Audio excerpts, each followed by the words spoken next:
Good evening, everyone. This should be it. My final attempt at a pick and gut video for the Goal P. Well, look at that bidding. I've had this one for 2 weeks and over 2 weeks now, actually, and didn't get it open until last Saturday because I had been really busy and hadn't gotten around to progressive pinning it and just really working on it, getting a feel for every pin. But now that I've done that, it's actually not that bad. There's a method for sure, and there's a binding order,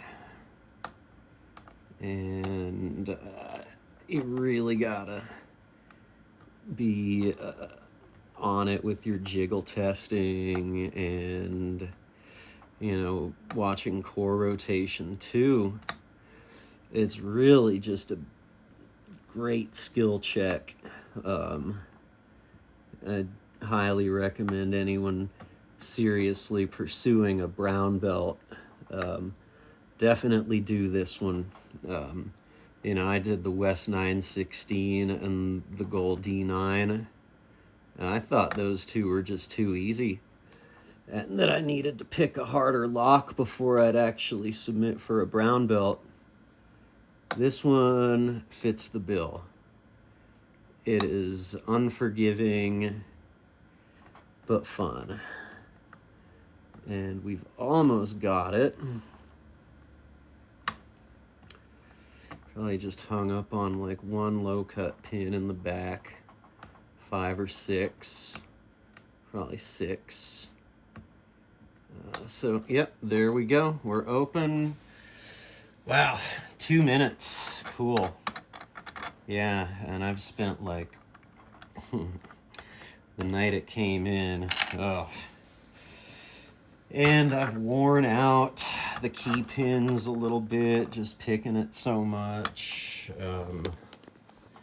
It really has been a process learning this lock. Let me keep it in frame here and get it onto the mat. And so now I just want to get this gutted so that I can be done with it. I really want to start working on this Acetwin 6K with barrels. So after this is done, which it should be imminently, so I'm going to take her apart now. And I'm just now noticing I'm not sure where my tweezers are at. So that's potentially a little delay here. Bear with me. I need those. And here they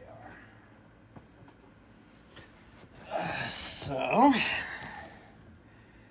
got this back plate off. What happened to the other screw? Oh, it's attached to my screwdriver. All right, we got the back plate off. I really like to shim this one. And then I've got a plastic bag to catch the ball bearings. So let me find a shim that isn't too bent here. Come on.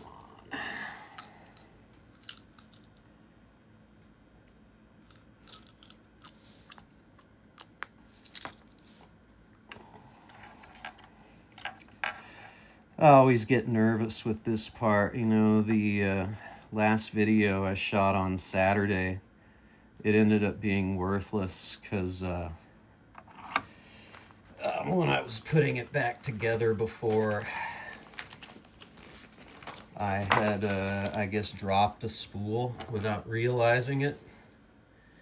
And I'm going to zoom out a little more for this. Yeah, so I dropped a spool without realizing it and put the lock back together and just picked it, shot a video. It was great. I'm done with this. And I'm pulling the follower out, looking to get that final spool, and there's nothing there. It was a real disappointment. So I'm just gonna let the ball bearings pop out here, and the bag's gonna catch them. Hopefully. Hopefully one didn't shoot right out of the bag, because man, it sure, ugh. Yep, that would suck. Nope, they're both in the bag. Great, just my luck. Let me just hold those up to the camera real quick here. There are the two ball bearings that center the core, and they're safe in there. We'll deal with them later. I don't feel like reassembling this on camera. Don't see any need to. Let's just get these ball bearing springs out. Drop the key pins. All right, in frame still. Key pins. 1, 2, 3. Come on, 3. There we go. 4, 5, 6. And there is the counter milling and the core. Let's see if I can get a real good look at that. Every chamber counter milled, 5 of 6 pins matched to it. So there's that. Let's get these key pins arranged nicely.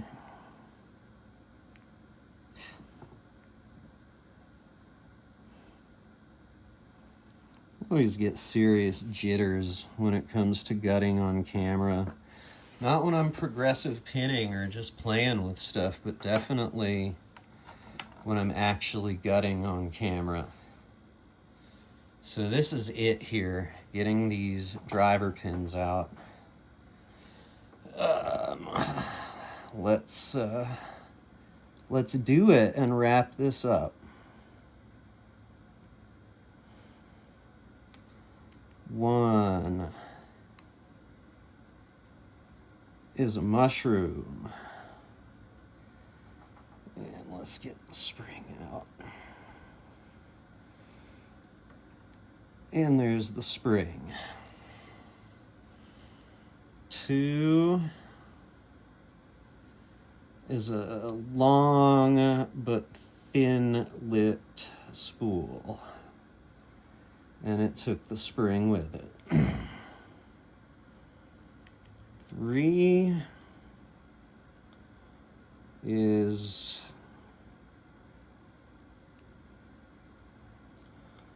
another mushroom. Let's see if we can pull that spring out. I bent them like oversetting pins and stuff when I was first learning this lock. Don't do that. Don't overset stuff when you're playing this lock. Just feather light tension. Don't push anything past when it's binding hard, because you just don't need to. And so there was 6 here. This was when I went to take this out on the last attempt and it wasn't there. That was kind of soul crushing. But this is all going better. And 5 is the last mushroom.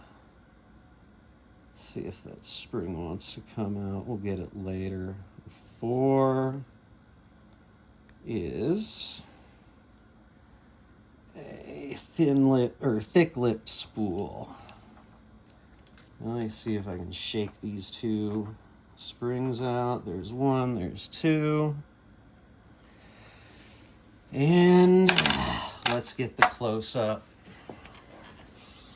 We are finally done with this, keeping it at about 10 minutes. I'm gonna move in here, get the light that's clipped to my hat.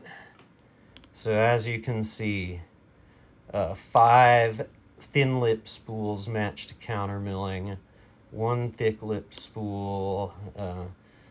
Tons of fun, tons of learning, and I'm glad I finally get to move on. I'm looking forward to the ASA Twin.